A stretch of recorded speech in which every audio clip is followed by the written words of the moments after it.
What's up, everybody, and welcome once again to Tale of the Tape, brought to you by Gym Bag Entertainment, the show about combat sports by guys that love combat sports. As always, I'm your host, Craig, and with me is my co-host, your friendly neighborhood fight analyst, Michael Johnson. Hell yeah. All right, and we got a fully loaded packed show for you today, and we're going to jump right into UFC Fight Night 159, Rodriguez versus Jeremy Stephens. Saturday, September 21st, it was at 8 p.m. in Mexico City Arena, Mexico City, and this was probably one of the better, like, low-rated fight nights. Not many popular names, right, but nothing but excellent fights. Yeah, you don't have to know who they are for them to fight well.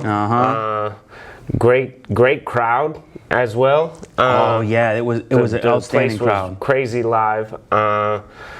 And yeah, great from the prelims all the way up. Right from fight number one. And let's just talk about fight number one. Let's go right to it. The 8-2 Claudio Perez going up. We did pronounce that right. Yeah. In the lead up to the fight. We did get it right. And normally that might not always be the case. Going up against 6-5 Marcos Moreno. And this fight started off pretty good. Tell us about it. Yeah, it's a pretty good decision here. I don't remember the very beginning of it was the all fight. domination. It was all domination. But I remember Perez with just top control. Yeah. I mean, just takedown after takedown. I think one of the numbers I seen, Marino landed 3 strikes significantly. Wow. Throughout the whole fight. The whole fight? Yeah. Then all 3 of those strikes had to have come in the first round, because I remember in the first round he landed a couple good strikes. Yeah, Perez with 13 minutes of top control. I'd never heard of that.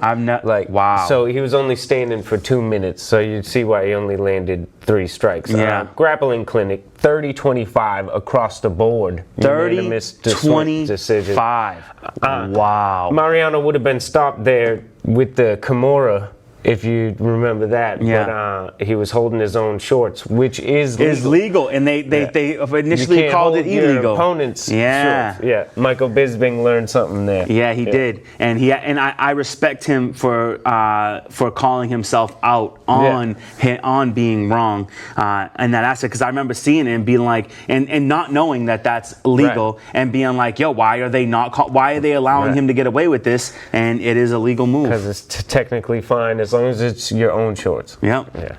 Yeah, you can't grab other people's clothing, whether it be gloves or shirt or shorts. But it certainly would have been finished, but definitely caught himself a beat down. Yeah, this was absolute domination, and cheers to him for not getting finished. Yeah, for riding it out, using the shorts there, and knowing that he could. Yeah, I thought once I found out that it was legal, I was like, wow, that was very smart. Because that's the only thing that saved him. The only thing he was done for.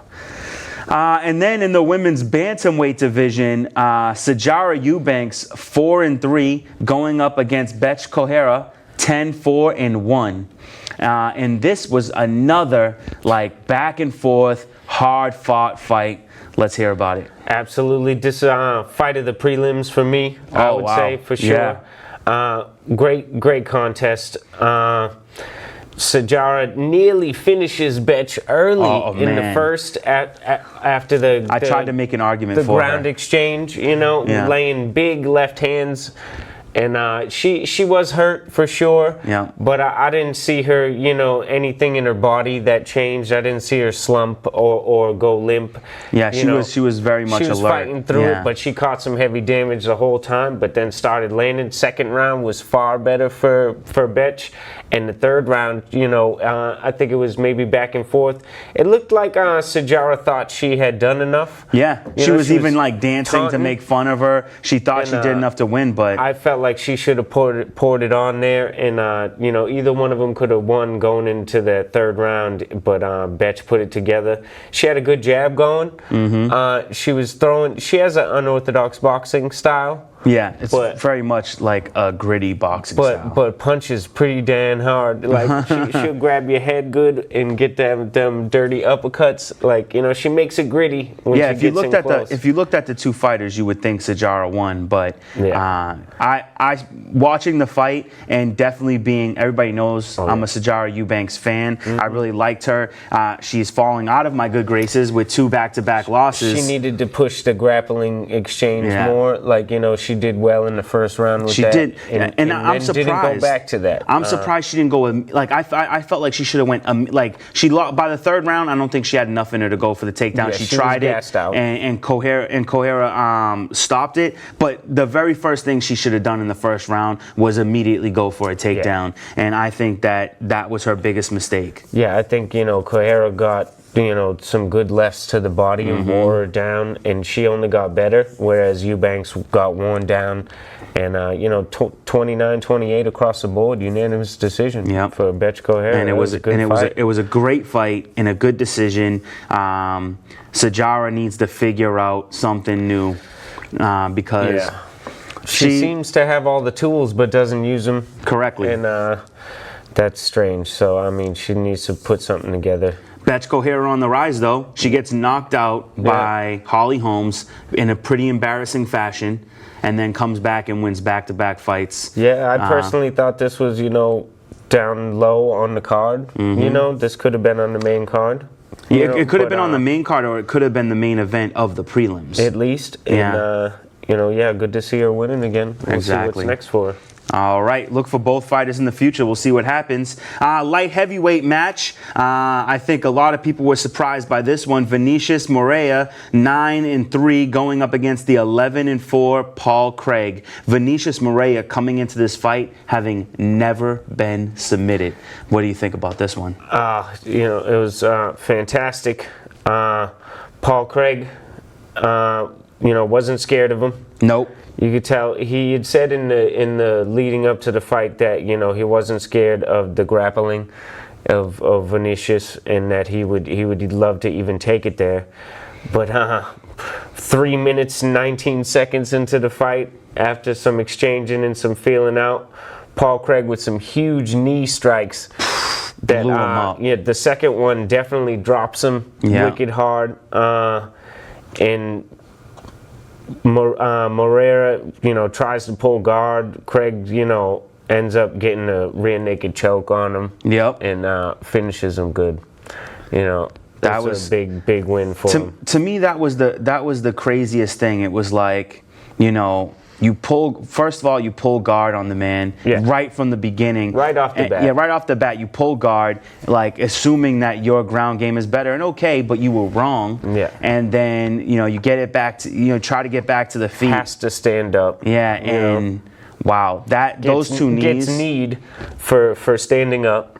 And it felt easy to me. Like, first Paul Craig goes for one knee, and once you go, I feel like if someone goes for a knee and they got you in a perfect position for a knee, like the first thing you're gonna do is defend. Right. Position should change from there. And nope, he comes up even better, lands that knee hard, so bad, and drops him, and, you know, finishes. It was pretty brutal. I can't picture the choke in my mind right now. But I believe that he like when he goes down, he gets on top of him, belly down, but like on all fours. He turned away and choked him belly down. Belly down, gets it, and dude is forced to tap, and in my opinion is embarrassed. You know, not only is he in his home country, but never having been submitted, and he's the submission specialist. He's supposed to be, and he gets Paul submitted. Craig with the performance of the night, with the submission in the first round, rear naked choke. Fantastic performance. Made easy work of this fight. Absolutely. Easy work. A fight that I honestly believe he wasn't expected to win. Paul Craig, a great fighter, and I think, you know, he's fought some big names and lost, so this could be him coming back up. Yeah, this is going to shoot him into fighting people who are ranked and getting some better fights. But we'll see what happens in the future. Maybe he fights... what's his name? What's the bald white dude just had a good run? The bald white? Yeah, bald white dude. Bald? He's bald. He's definitely bald. He lost. At light heavyweight? Yeah, light heavyweight. You know who he is. Yeah, just lost to Jones, do you mean? No, he did not. Oh. He has never actually fought Jones. He lost to Daniel Cormier. He actually knocked out the black dude that retired. Oh, what's the black dude that retired? He got me out. He has a glass jaw, but he can knock people out. Anthony Johnson? Nope. No, Anthony Johnson's never been knocked out. No, you got me. Oh man, I'm so mad right now. Why I can't? His name begins with an O. Oh man, I don't know. It's gonna come to me later on, and as soon as it comes to me, you know who he is. He's sure I do. Hard hitter, and he had a bad run of losses, and then he came back and just won recently. As soon as I think of it, you're gonna be like, oh my god. All right. Well, next on the card in the flyweight division, Sergio Pettis, 17-5, going up against the 16-9-1 Alex Perez. What'd you think about this fight? Was awesome. Well, it was actually Tyson Nam who stepped in here. You're right, Tyson. I forgot that I didn't have it written down. He had that he a switched couple out. weeks notice though, and he's always in shape. Veteran Tyson Nam. 35 years old though. You wouldn't be able to tell looking at him. But Sergio Pettis, the other Pettis, looked great. Great jab. Great footwork. I felt like he was putting on a clinic. Great combinations at will. Tyson Nam outclassed here for a unanimous decision for Pettis. Great job by Sergio Pettis. Striking masterclass. Really. Absolutely a striking masterclass. You know what bothered me this whole fight is what was his name? Tyson what? Tyson Nam. Tyson Nam. The whole time he's fighting him, every time he's getting clocked over and over again, and he has this smile on his face like I got you, like you can't hurt me and I'm gonna win. But couldn't figure it out for Could 1 not second. figure out this for the life of him. Landed a punch here or there, but the strike count was way one-sided. Great job by Pettis. Definitely one of the big flyweights to look at. Don't know what's happening with titles there, obviously, in the flyweight division. In the flyweight division, but, because I think there needs to be some form of an interim title. I believe that we might have one of the contenders right here with Sergio Pettis. So he's somebody to look for. Vulcan Ojimir. That's his Vulcan Ojimir. Who's the dude he knocked out? He knocked out Jimmy Manoa. Jimmy Manoa. Thank you. Okay. Who retired? Yes. I would like to see Vulcan Ojimir face Paul Craig. That would be a very nice matchup. Yes. I like that matchup quite a bit. Good call on that. Thank you very much. I had to, it was going to bother me all night. But congratulations to Sergio Pettis on a not only unanimous decision, but a handed victory. Can't wait. I'm a fan of Sergio Pettis. I really like his fighting style, and I can't wait to see who he fights next. I think he could be a contender for the interim title. I believe so too. If Cejudo do something, we're gonna have to see Benavidez, fight somebody for that title. Benavidez and Sergio Pettis. Did Sergio Pettis beat Joey Benavidez once, or did Benavidez beat him? I believe it might be reversed. All right. But since then, Pettis is been on a tear. New breed. So yeah, we'll see what happens. All right, in the women's strawweight division, Ariane Carnelosi. Nice, 12-1, going up against the 9-7 Angela Hill, who comes in as a replacement fighter. Yeah. And you see Ariana Carnelosi, and she looks like the most massive female fighter I've ever seen in my life. Biggest muscles, yeah. She's short and compact. Yeah. Looking like a savage. Looking like huge power. Yeah. Definitely was throwing huge bombs. Couldn't get inside the reach of Angela Hill, though. Hill looked fantastic. Good footwork. She surprised the hell out of me, I gotta say. Carnelosi, though, never stopped pressuring. She was highly touted. This was her debut. She was much better in round 2 than she was in the first round. Yes. I think, she was starting to figure it out a little bit. She was making it competitive. But like I said, Angela Hill with the footwork more than anything. Great jab. She was landing good elbows. Angela Hill upwards, downwards, every which way. She's landing. Everything was working for her. Breaking from the clinch, she was landing good over the top elbows, and she hits Quinonez with an elbow in round 3. And I don't know, I didn't really see the cut, but they said it was bleeding in her eye good, and they stopped it immediately. It seemed like everybody who was there, at least the announcers, for some reason I thought it was like it caught her eyelid and that they were saying the cut curled in. I don't know what the cut actually was. We didn't get a good shot of it. Yeah, you never got a really good shot of it, but I mean the doctor, the ref stopped it immediately. Instant. And the doctor said no, she can't continue, so it must have been more serious than you could tell. As soon as the cut pops up, the ref did stop the action immediately. Immediately calls for the doctor to come in, and doctor takes one look, wipes it, boom, over.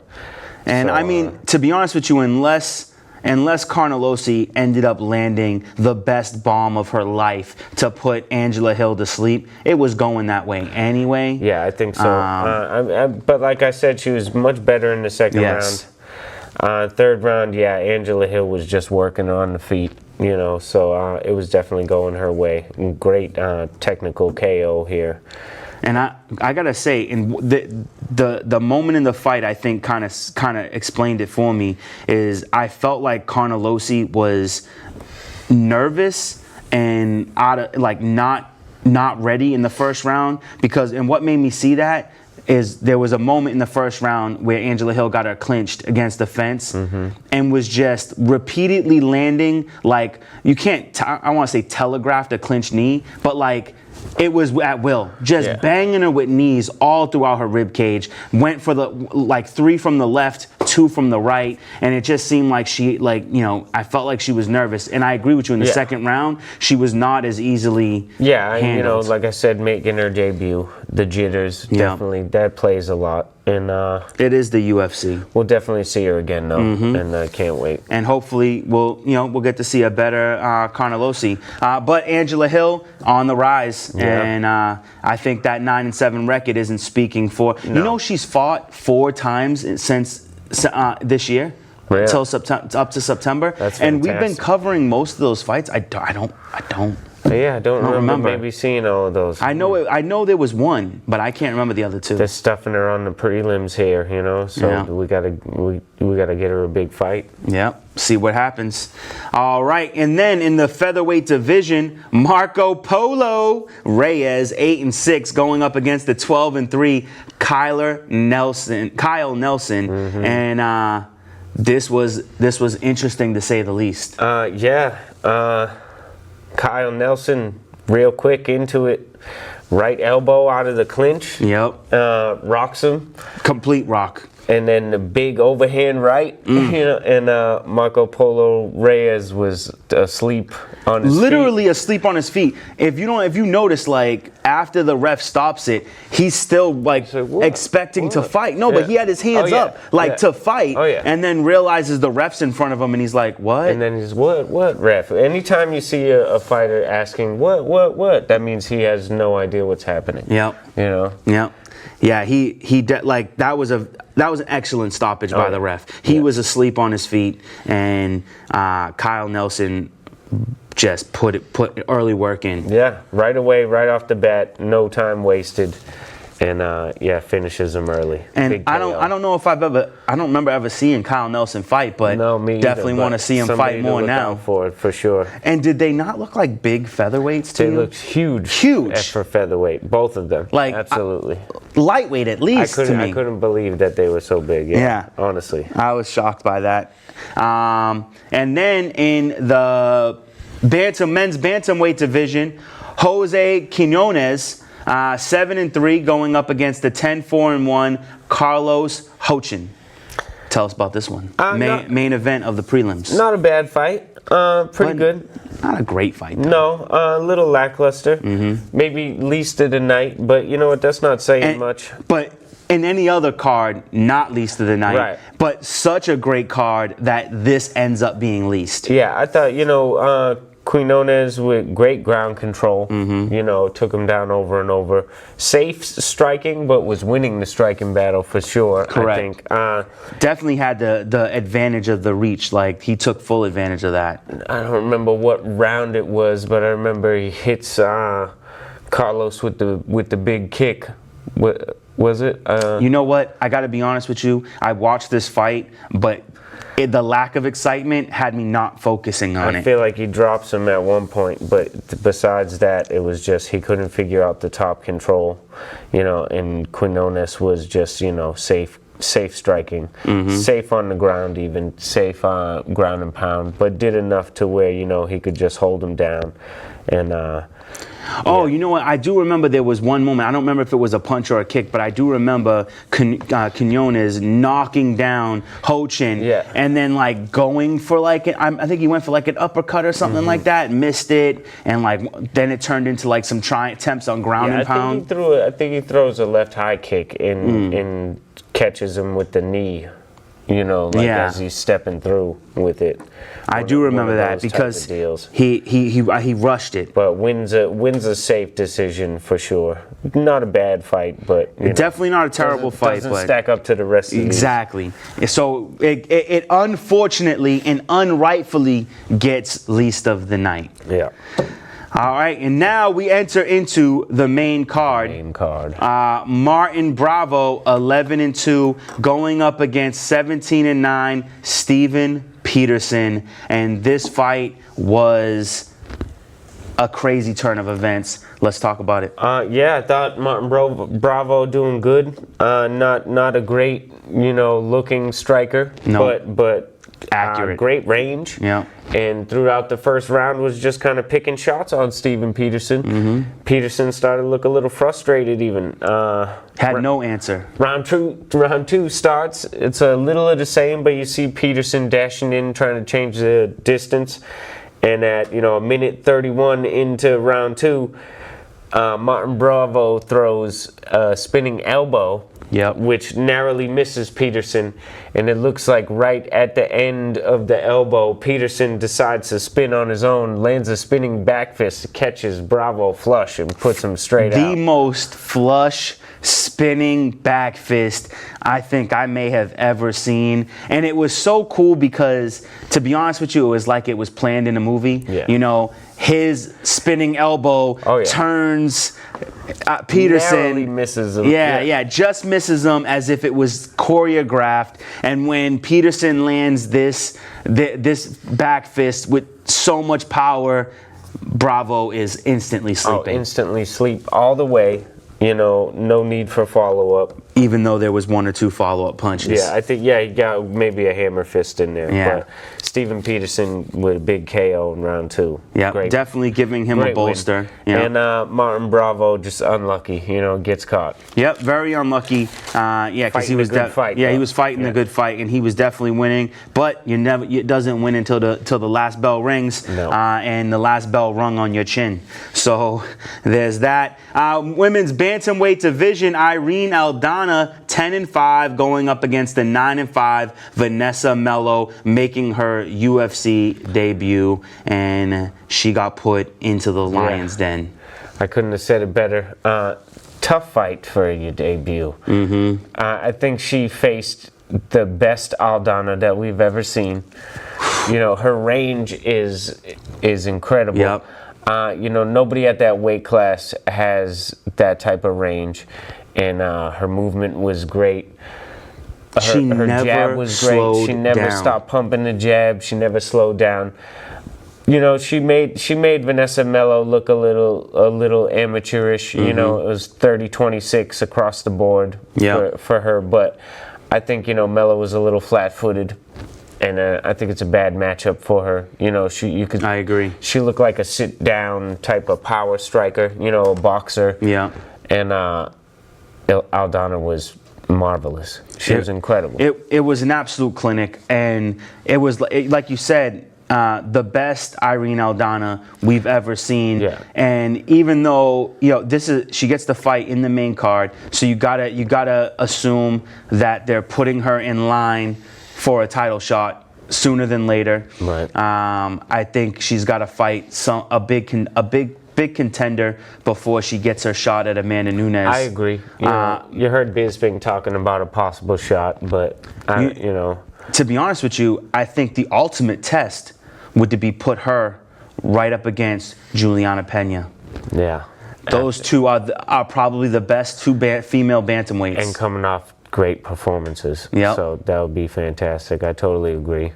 I think that because Irene Aldana needs that true test. They gave the Performance of the Night award here to Paul Craig for the early submission, but this was a lights out performance here, and an incredible composed victory. And even when she knew she won, the last 30 seconds of the fight, she tried to go for the knockout. She realized the fight was almost over. She wanted to finish it. But finishing composed, she didn't go wild and she didn't get sloppy. Vanessa Mello, tough as they come now. I mean, to take shot everything. After shot, kept coming forward, kept trying to land something, trusting in her power that if she landed something, it could be a problem. And excited to see her compete too. Absolutely. I want to see her next fight and see what happens with that.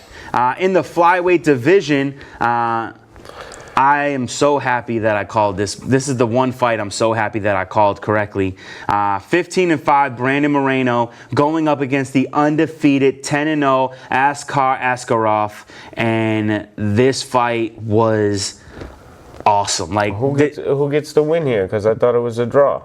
Yo, you're right. It was a draw. Yeah. Damn. You know what? I don't care what they say. Brandon Moreno won that fight. Brandon Moreno won that fight. I had it called all day. I'm like, yo, you know what? That's what happened is in my head he won. I see, this is where I think it got interesting. Go ahead. I agree that Brandon Moreno should have got this win. I thought that, the top control throughout rounds 2 and rounds 3 definitely equaled 2 rounds 1. Yes. But I think these judges were a little questionable, like, overall. You know what I mean? Okay. A little bit, kind of, their judging was a little skewed here and there, but... Because I can't see where Askar did enough. Perhaps he gets 10-8 in the first round, Askarov, but I don't see that. I don't know, but I don't see how they could score a draw personally. Marino with the 4 takedowns against the guy who's the wrestler, right? Askarov with the submission pressure constantly on the ground. I mean, I don't know if I ever saw a better guard, like a more active guard. Like I think he wore himself down. With the grappling action, and Moreno got better and better. I think he's robbed here. So yeah, my bad. I did get a little excited because I remember in my head Askarov with the 4 takedowns, but Moreno switching him every time. Yeah. And ended up with top control. And he did get it. Moreno did get a really good takedown. He gets 1 takedown, which is more important than any of them because it was in the 3rd round there, and then he rode it out. The whole time. So.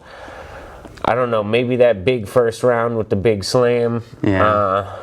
And he did have Moreno's back a good portion of time. Yeah. So maybe that's what it is. They gave a 10-8 and then 2 10-9s to Moreno, and he loses.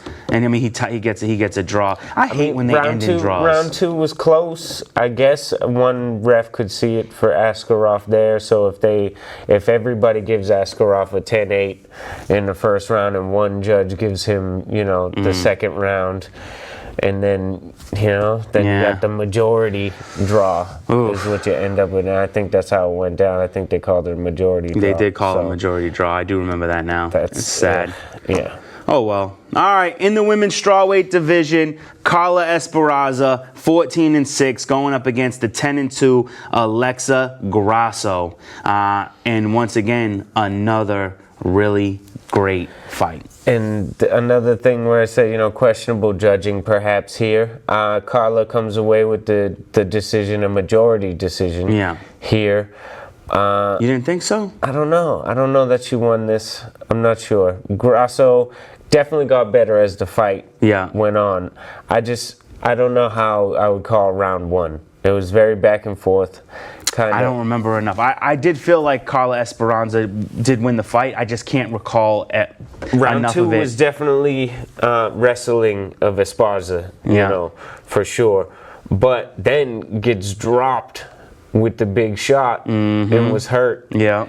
But Grasso just not capitalizing. You know, she was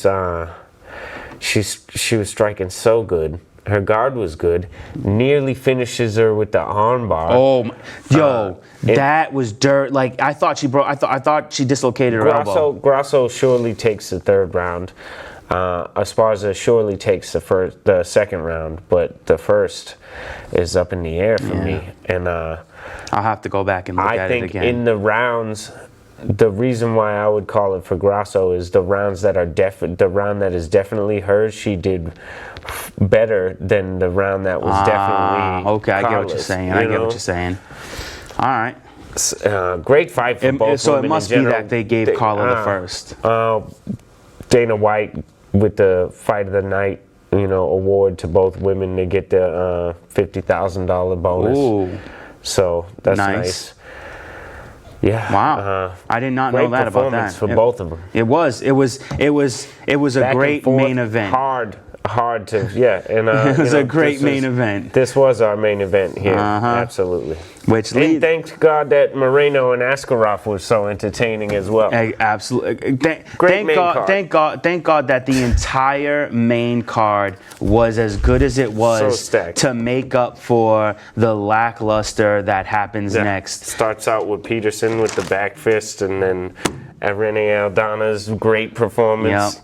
The draw with Asketa and Moreno. Such a great back and forth battle. Card here. It was just a great card altogether. And then it ends with the sour taste in your mouth. Featherweight division, Yair Rodriguez, 11-2 on the come up, going up against the dynamic Jeremy Stephens, 28-16. And this fight ends in 15 seconds. I believe it was 15 seconds is where they call it. Yep, in a no contest with an eye scratch to Jeremy Stephens. Hats off to Jeremy Stephens for trying everything he can do to continue the fight, but not being allowed to. Yeah, couldn't continue. Absolutely, his eye wouldn't open. I trust in Jeremy Stephens. Nothing I know about Jeremy Stephens would ever lead me to believe that he did not want to continue. Just from seeing his fights, just from seeing him fight and never backing down, there's no way that he's going to give up on an eye scratch in 15 seconds. And it doesn't make sense when even the situation, without knowing who the fighter is, that doesn't make sense to me. Yeah. You know what I mean? Because why would you haven't been hurt in the fight? Nope. You're not losing in the fight, so that doesn't make sense. It doesn't benefit you to back out in any way. It would only hurt you if you were doing what Duffy did. Right. Then you hurt yourself. Right. In this particular fight, it was clear and obvious that there was nothing Jeremy Stephens could do. He tried to open his eye. It wouldn't. The doctor couldn't even force it open. Couldn't even force it open, and that's how you know that it was real. Like, he could not even force Jeremy Stephens' eye open. And unfortunately, it goes down as a no contest. Hats off to Herb Dean. Trying, gave him as much time as he could. Every second of the 5 minutes. He kept the doctors away for at least half of that 5 minutes, and then finally he was like, all right, I got to bring him in. And when he brought him in, he even said to the doctors, no, we're going to give him the 5 minutes, and then we'll see what's up. Yep. But just couldn't get it to open, couldn't get it to relax. Maybe he rubbed it too much. I had a scratch cornea before, and I couldn't open my eye one bit. Not even for 7 days. It was trouble to open it. So who knows how bad it was? But yeah, Yair Rodriguez throws a kick, and it's a normal defense type of tactic. Yeah. He throws a kick, and Jeremy rushes in, and he goes to push his face away. Yeah. Which gets you out of punching range.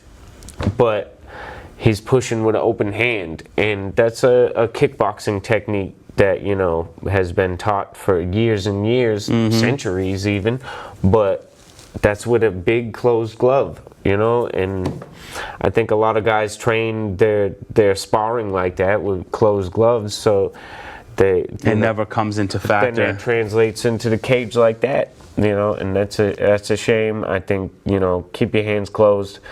That's dangerous as hell, and ends fights like this, unfortunately. And it's terrible to see two of them like that now recently. Yeah, two within and a main event within too. two or three events. I don't remember if it was. And I believe that was a co-main event, even, wasn't it? I think it was. So, but for a main event, I feel I feel bad for the fighters. They do all this training, 6 weeks. Another reason why 6 to 8 I would weeks. never believe that of Jeremy Stephens. Yep. I mean, he was and in Mexico. The money for they 6 put weeks. into it to fight, you know what I'm saying? Like this is their lives, and I feel bad for them. But travel is on them. I also feel bad for the audience. You know what I'm saying? You paid for we get to watch the fight for free at home. But if you paid to go see that fight and you want to see the main event and you think you got one fight left and it's the biggest fight of the night and you get robbed of it. And bad reactions from the crowd. Yeah. Though, pelting people with stuff. Showering. Them with showering water bottles. I thought that was huge disrespectful. Because I think whatchamacallit got hit with a bottle. I think it's dangerous Bisping. for everybody. The main announcer there crawled under the table. And Bisping was showing his video because he was videoing him with his phone while he was under the table. But I think, though, a lot of that comes down to the way that Yair Rodriguez reacts to it. Yeah, and you said that he had a poor reaction. Yeah, it's terrible. You could see it even in the ring. Yeah, in the ring was stupid. Everybody see it, and he incited the crowd. Yeah. I mean, I don't know what he was jumping up. I think he just wanted to feel some energy for the crowd. Something like that. He had poor octagon etiquette. But that was bad judgment for him to jump on the cage and to rile the crowd up when they were angry. They didn't get to see their main event. Yeah. They're angry. They've been waiting all night to see him fight. And they know he's mad, so he jumps up on the cage, riles him up even more. It's almost inciting like a riot type of thing. Yeah. Bad judgment by him. And then to think that, Jeremy Stephens, would cop out of the fight is ridiculous. But he really believes that. Either he believes that, he wants to believe it just so he can justify the fact that he Right. made an illegal eye poke. Right, and he's not looking at it one bit, never, apologizing. I haven't heard anything that says, oh, sorry, I poked you in the eye. Yeah. But he's just coming at Jeremy Stephens hard, telling him that, he's a coward for copping out of the fight. Next day in the hotel, they end up in an altercation in the lobby. Rodriguez walks up to Jeremy. Jeremy thinks that, he's wants to just talk, and then immediately he says, why'd you cop out of the fight? He said, you're being a coward, and immediately, Jeremy pushes him, and there's words flying, and it's terrible. Big thing now. Lack of respect. Yeah. Lack of respect. And we're the ones that missed out on the main event. Yep, exactly. That's terrible. Sets up for a big rematch, so. Oh yeah, they're as soon as Jeremy Stephens' eye is ready to go, they'll be on the very next card as probably a co-main event. He flew home as soon as he could, so he could have his doctor clear him to be able to train and be able to fight. And I think Rodriguez is in trouble. Oh yeah, because now it's going to be even worse. Because now it goes from like, no hard feelings to now I want to rip your head off and prove to you that I was never afraid of you. Yeah, and I think it's only going to get worse because, Rodriguez is making it even worse. He's taken to the internet now. And strange thing I seen earlier, he slowed down the fight video, the whole 13 seconds of it, and was trying to boast himself for landing 3 clean kicks in 13 seconds. I think the caption said 3 clean kicks in 13 seconds. I believe that's a UFC record or something like that. And wow, fans will. You gotta have low self-esteem to have to bolster about that. You got some real insecurities. Fans are firing at him. Like, what are you talking about, dude? And then he's flipping out on fans. So he's feeling some type of way about Jeremy Stephens, but I think he's feeling some type of way about himself. Yeah, because he knows, in his heart, he knows what he did. He knows that the fight not continuing is by a mistake that he made, and now he has to live with it. And quite a few fighters, going on Twitter saying that they agree with him, though. most of them nobody cares about. Most of no-name fighters, but middleweight contender Paulo Costa blasted him to the point where he said that Steven shouldn't even be in the UFC, and he finds it disgraceful that he didn't finish fighting in that fight. And I think that's crazy. It's that is distasteful. Yeah. And I got no respect for anybody who gives Jeremy Stephens a hard time for being forced to stop fighting. Yeah. Because I bet you if the doctor said, "Do you want to fight?" Jeremy Stephens would have just said, "Yeah, let's do it." But he didn't have the option. Yeah, he doesn't get that open option. his eye. So, all right. Well, that's that. I have some hilarious news. Okay. So you might not be familiar with his name because I had to look it up. But Chris Morgan, screenwriter of Fast and the Furious series, Wanted, the failed TV series Gang Related that went one season. I actually really liked that show, but it only went one season. For some reason, is instigating a boxing match between someone that I don't even understand why he wants to fight him. I guess I didn't hear enough about it, but I'm gonna have to look into it. But he wants to fight Dustin Diamond. And if you don't know the name Dustin Diamond, you may better recognize it as Screech from Saved by the Bell. Yes, Chris Morgan, screenwriter, wants to box Dustin Diamond. And what's weird is I heard this on the radio, and that's how I got this news that this happened. And it was weird that they said that Chris Morgan happens to know that Dustin Diamond is well endowed, so he's gonna go for low blows. Now, if this is a legit boxing match in any way, shape, or form, one, you can't do that. Two, it doesn't matter if you're small or big. A low blow is gonna hurt the same amount. So he's just telling him outright, "I want to punch you in the junk." Yeah. Like, basically, I want to fight you so that I can hit you in the mommy daddy button and see what happens. You got to find out what the bad blood is about for sure. Yeah, I have to do some more research. I just found out about it. Chris Morgan is even in shape. I can't imagine Dustin Diamond is. I don't remember. Dustin Diamond had a boxing match not too long ago. I do remember that. And he was not in shape. There's something that's. I don't remember who he fought. I want to say it was like. I don't even remember. I'll look it up. While we're in the midst of talking about fights, I'll look it up. But I do know that he had a celebrity boxing match, and I remember it being the most corniest thing I've ever seen. Charity exhibition type of thing. So there's no reason to believe this probably won't be the same. Oh, it's gonna be completely the same. Neither one of these two dudes are gonna fight very well, and fights Bagel Guy. I have no idea. I see Bagel Guy. I don't. Oh, no. He is the Bagel Guy. The guy who wants to fight Screech is the Bagel Guy. Okay. I don't know. It's stupid. We'll look into it more. We'll look more into it. Well, maybe we could talk about it next week. We'll figure it out. But now we have some more news that I believe. Some great anticipating news and somewhat of a letdown. Let's start with the letdown. Aljamain Sterling pulls out of UFC 244 versus Frankie Edgar, which wasn't talked about so much yet, but both men were ready to sign. And he had to pull out, though. He's had a nagging wrist injury for a couple fights now, and he feels like he can't use his arm good. So he got to surgery, actually, I believe, 2 days ago. So he's got some recovery time he's looking at. There was actually a good video of him online post-operation, still feeling the effects of his drugs and talking and singing a little bit. So, that's awesome. I can't wait to see Aljamain Sterling fight again. And that would have been such a great fight. That was going to be Frankie Edgar's, move down to bantamweight. So that would have been a pretty good fight there. That would have been a dope fight.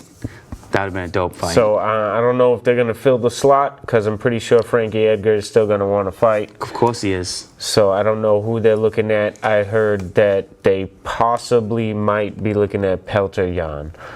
Okay, Pelter-Jan's a good fighter. Why not put him up against, what's his name? Who's that other bald guy in the... The other bald The guy that fought... Marlon Moraes. Marlon Moraes, yes. I think he'd have to go somebody a little lower first. Okay. Yeah. But I mean, if they were ready to put him in against Sterling, then why not? Yeah, exactly. Yeah. I mean, Sterling is the... this dude's number 2. Yeah. Sterling's number 3. It's not that far of a cry, but I get it. You know, you don't want to necessarily throw him right into the deep end. Right. I mean, but it's Frankie. Yeah. Let him fight who he wants to fight. I totally, And he wants the title. So if he loses the fight for the number 3 guy, you put him up against the number 2 guy, and if he wins, that's title shot right there. Right. So. Big fights coming. Speaking of title fights, Stipe DC3 is likely going to be scheduled for early 2020, which is going to be incredible. Daniel Cormier has already said that he is training for his retirement fight here, so he is going to put everything into it. Stipe, we know, does not want to lose this belt again. Nope. And especially since he would have to just get it in a interim match. That he'll have to just beat a contender to get it, which most likely will be like Ngannou. Yeah. And he doesn't care to do that. I think that'll always bother him. Yep. So he'll always know that DC beat him twice. Huge heavyweight matchup. Could be the best, probably the best heavyweight fight we've ever seen in UFC history. I agree. Big news. Max Holloway versus Alexander Volkanovski, scheduled for UFC 245. Not sure the date of that yet, but it's got to be November. That's a good fight there. That is going to be a great fight. Huge fight. Max staying busy. You know, I think that's great for him. And this is going to be I think this might be the biggest fight of his career, because Volkanovski is undefeated, I believe. Yes. No, I think he's 20-1. Wow. I believe. I'm not sure who, but probably a early career loss. Career loss, yeah. But on a 12, he's on a 12-fight win streak, I believe, in 7 fights in the UFC. I believe that's what I read, and mostly stoppages, coming off of the big decision against Jose Aldo, yeah. One of the worst, decisions that Jose Aldo ever lost. So, this Volkanovski real dangerous. And, we'll break that down when it comes time, but that's a huge fight. Awesome. All right, well, that's the news we have for you today. And now on to the fight of the week. UFC Fight Night 160, Hermansson versus Cannonier, Saturday, September 28th. This is a 2 p.m. fight. Royal Arena, Copenhagen, Denmark. Yep. And right from the beginning, we got an undefeated matchup, bantamweight, men's bantamweight, Jack Shore, 11-0, going up against the 9-3 Noeline Hernandez, and I gotta go with the undefeated record here. Yeah, I like Jack Shore. He's got 10 stops, 6 submissions, and 4 KOs. Wow. He was the Cage Warrior champion. Noeline debuted last fight, lost to Chito Vera. It was a good fight. Do you remember that one? The big knee. Yes. To the guillotine. Good ranged boxing from Hernandez, though. But yeah, gonna go with Jack Shore, making his debut here.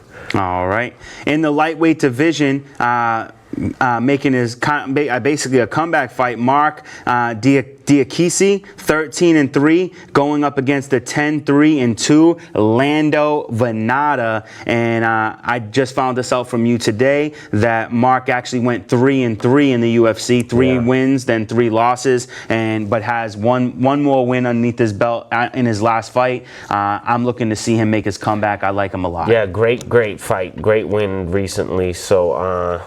Gotta go with Diakisi. Venata, similar route through the UFC, had a big fight against Ferguson and lost a couple. Back in form, though. It's going to be a good one here. But yeah, gonna go with Mark on this one as well. All right, exciting fight. Women's bantamweight division, Marcy Chasen, 5-0, going up against the 9-4 Lena Landsberg. And I'm assuming Macy Chasen is making her UFC debut. I don't think so. No? No. I don't know. I don't remember ever seeing her name. But she's a beast. Yeah? She's gonna just kill everybody. Like, I mean, so I have to I believe she was switch. on the Ultimate Fighter. Really? Yeah. The Ultimate Fighter 28? That's what I got written here. Huh. So she must have lost in that one then. I think so. Oh, okay. But then just has been stoppage after stoppage. Nice. Like 4 in a row, I believe, in the UFC. Lena Landsberg is in trouble, I think. Okay. She is 3 out of 6 in the UFC. She just coming off a good decision win against Tanya Evinger, which is no hard thing. I mean, no easy task. But I got to go with Macy for sure. All right. She's a wrecking ball. I will think she jump on the bandwagon. She is somebody to look at for a possible next bantamweight contender. Oh, wow. Yeah. That's big praise. All right. In the men's featherweight division, Brandon Davis, 10-7, going up against the 7-2 Jija Chikadze. Chikadze? Yeah. Great kickboxer, Chikadze, but not ready for the UFC. No? I don't think. No. Terrible ground. Like, no takedown defense and bad ground. I think Brandon Davis has got good enough grappling to win. There it is. So that tells you how the other dude is. All right. Sayer, in the welterweight division, Sayer Bahadurzada. Bahadurzada, 24-7-1, going up against Ismail Naradayev, 18-3. Who do you got? I don't know. Veteran Sinyar, I think that's how you say his first name. I'm not sure. Or CR. He's 35 years old, going against a 23-year-old Nardayev here. This, big gap in athleticism, I think, but Nardayev's 1-2 in the UFC. I'm gonna go with the veteran. Me too. Yeah. I like Sayer. Yeah. All right. I couldn't get a weight class on this. I don't know if you did. It wasn't listed on the fight card. Oh. So Alessio Di Chirico, 12-3, going up against 22-6 Mahmoud Muradov. Yeah. I've got middleweight here. Di Chirico's usually middleweight. There we go. So we got middle. He's a well-rounded fighter. He's 2-2 in his last 4. He's been plagued with injury for years. I don't know nothing about Mahmoud. I think this might be his debut, and I think I'm going to go with him. All right, I'm going to split it up, and I'll go with Alessio. In the middleweight division, the main event of the prelims, Alan Adamowski. Ahmedvoski? Yeah, I think that's how I wrote it. Sure. 8-1, going up against 21-9, 1-0 contest, John Phillips. And I like the record, and I'm a record horse. This is a sleeper fight. Yeah, I know Phillips got an uglier record here, but he just goes for it. That's why they call him the Welsh Wrecking Machine. Wow. And yeah, they both throw big power. But Phillips coming off 3 losses in a row. But he's got 21 wins with 18 knockouts. Damn. I mean, that's how he throws. Yeah, and he's got a bad ground game. Ahmedvoski. Yeah. 8 wins, right? Yeah. 8 KOs. Wow. Yeah. 1 loss by decision. So this is going to be a slugfest. He lost his debut by decision in the UFC. This will be his second fight. Both coming off a loss, both heavy bangers. So and both needing a win. Fireworks. This is a sleeper fight of the night for sure. All right. In the first fight of the main card in the men's welterweight division, Nicholas Dalby, 17-3, 1-0 contest, going up against the 19-7-1, 2-0 contest, Alex Oliveira. I'm a big fan of Alex Oliveira. I always love to see him fight, so I have to give it to him in this one. Yeah, he's got 2 losses. It's coming off of one to Gunnar Nelson, one to close decision to Perry. But exciting fighter for sure. He's got 12 knockouts. Wow. Dalby, I think, is fighting on the card because he's from Denmark. Yeah. He's durable. He's a decision fighter, though. I don't even know how many finishes he's got. Probably a couple by submission, if anything. But yeah, I think this is Oliveira all the way for sure. Right. Probably KO early. Light heavyweight division, Michael 14-2, 1 no contest. 23-13, Oven St. Preux. And I want to always be an Oven St. Preux fan, so I'm going to just go with him on this one. I'd love to, but coming off of his losses, he's got a lot of losses. Yeah, and I like Michael Oleksiejczuk. Sure. I think that's how you pronounce it, Oleksiejczuk. I don't like that, he's a positive drug tester. Ooh. After beating Khalil Roundtree. He had a big win over Khalil Roundtree, which really established him to me. Yeah. He was on 14 fights in a row. I mean, winning, and but that was changed to a no contest. Wow. So, but since then, he's on another 2-fight win streak. Yeah. Dude's a finisher, great fighter all around. Oven St. Preux has great wrestling. Great ground in general, I think, by Oven St. Preux. Yeah, it's going to be an interesting fight. I think I'm going to go with Michael. All right, we got to bang these out. 5 minutes left. Okay. Ion Cutalaba, 14-4, 1 no contest, going up against my man. You brought him up 8-3 with that 1 no contest, Khalil Roundtree Jr. And Khalil Roundtree Jr. has been looking phenomenal. I think he tears through this one. Yeah, I think he wins. His losses are just to the big names. Yep. Definitely Khalil. In the men's welterweight division, Gunnar Nelson, we just brought him up 17-4, going up against the 16-3 Gilbert Burns, and I'm a Gunnar Nelson fan. I am too. He's great aggression, good hands. He either loses or he chokes you out. There it is. So I'm looking at this could be a great fight. I don't really like Gilbert Burns. He's got 12 fights in the UFC, which is crazy. But really, all 12 of his wins are in the UFC? Yeah, all lackluster. I mean, wow. Yeah. That's crazy. Yeah, I don't like any of his fights. I've never been entertained by his style. He's a great ground fighter, but I don't know. We'll see. But he's boring.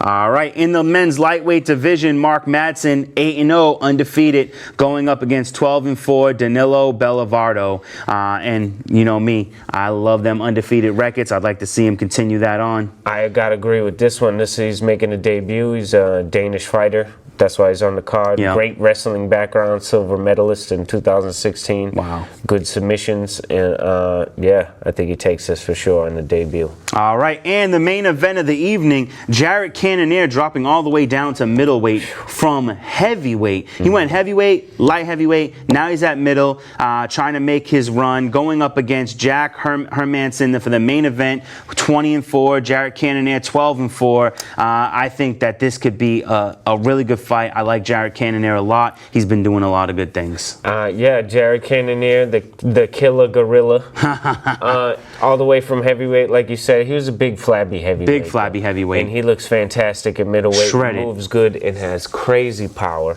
because he brought it from heavyweight. Yeah. It's great leg kicks, good overhand right for sure. I think those are his big weapons. Good defensive wrestling. Big KO over David Branch. He's ranked number 9 and beat Anderson Silva with the massive leg kicks. Oh, yes. Yes, that's right. He couldn't even stand up anymore. So he's got a lot of weapons, big, powerful guy. Jack Hermansson, he was KO'd by Thiago Santos in the light heavyweight division, moved down to middleweight, and he's been killing him since then. He fought Talos Latis with it and got a separated rib, but still beat the hell out of him for a decision with the rib. He recently beat Mearshart.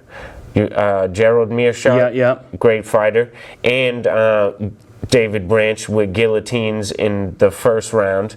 Wow. And coming off the unanimous decision against Jacare Souza in April. Wow. So, dude's not playing. No. A huge matchup here, I think. This could be fight of the night. Under the radar, and this is a big, big matchup, and one of these guys is going to be, get a big rank out of this. Awesome. I think Hermanson is actually ranked number 5 in the middleweight division. Already. Yeah. Wow. That's amazing. So we have a loaded card for you here. This is going to be, I think, if not just as good, maybe possibly even better than this last card, which was phenomenal all the way through. You going with Cannonier in the main I am event going here? with Cannonier in this one. What about you? I think the striking is on a different level with Hermanson, so I think I got to go with him. There it is. We're split on that decision. All right, check out this event once again, Saturday, September 28th, UFC Fight Night 160. That's all we have for you today. So until next week, we'll see you in the octagon. Have a good night. Peace.